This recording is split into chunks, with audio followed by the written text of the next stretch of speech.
সামাজিক যোগাযোগ মাধ্যমে আয়াতুল্লাহ আল খামেনির দেওয়া কঠোর হুঁশিয়ারির পরেও আবারও ইরানে হামলা করল ইসরায়েল। ইসরায়েল দাবি করেছে তারা ইরানের 6টি বিমানবন্দরে সফল বিমান হামলা চালিয়েছে। আল জাজিরার খবরে বলা হয়েছে হামলাগুলো ইরানের পশ্চিম, পূর্ব ও মধ্যাঞ্চলে চালানো হয়েছে। ইসরায়েলের সামরিক বাহিনীর পক্ষ থেকে সামাজিক যোগাযোগ মাধ্যম এক্সে দেওয়া এক বিবৃতিতে জানানো হয়, ইরানের অন্তত 15টি সামরিক উড়োজাহাজ ও হেলিকপ্টার এই হামলায় বিধ্বস্ত হয়েছে। ইসরায়েলি বাহিনীর বিবৃতিতে বলা হয়েছে, এই হামলায় ইরানের F-14, F-5 যুদ্ধবিমান, AH-1 হেলিকপ্টার, জ্বালানি ভরার উড়োজাহাজ এবং ভূগর্ভস্থ বাংকার গুরুতরভাবে ক্ষতিগ্রস্ত হয়েছে।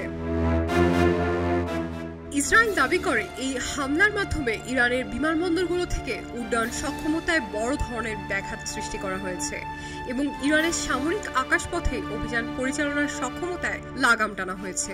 বিশ্লেষকদের মতে ড্রোন ভূপাতিত এবং বিমানবন্দরে হামলার মধ্য দিয়ে মধ্যপ্রাচ্যের পরিস্থিতি আরও জটিল আকার ধারণ করেছে। এটি শুধু ইরান ইসরায়েল দ্বন্দ্ব নয়, বরং একটি বড় আঞ্চলিক যুদ্ধের ইঙ্গিত বহন করে।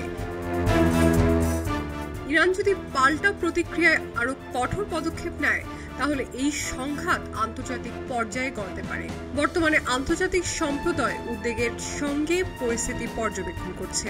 জাতিসংঘ সহ বিভিন্ন সংস্থা শান্তিপূর্ণ সমাধানের আহ্বান জানিয়েছে, তবে বাস্তবতা হলো এ ধরনের উচ্চ প্রযুক্তির সামরিক লড়াইয়ে এক একটি প্রতিক্রিয়া নতুন উত্তেজনার জন্ম দিতে পারে।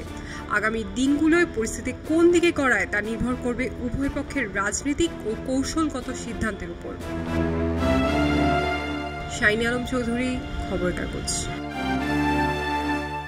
খবরের কাগজ, নিখাত, নির্ভীক, নিরপেক্ষ।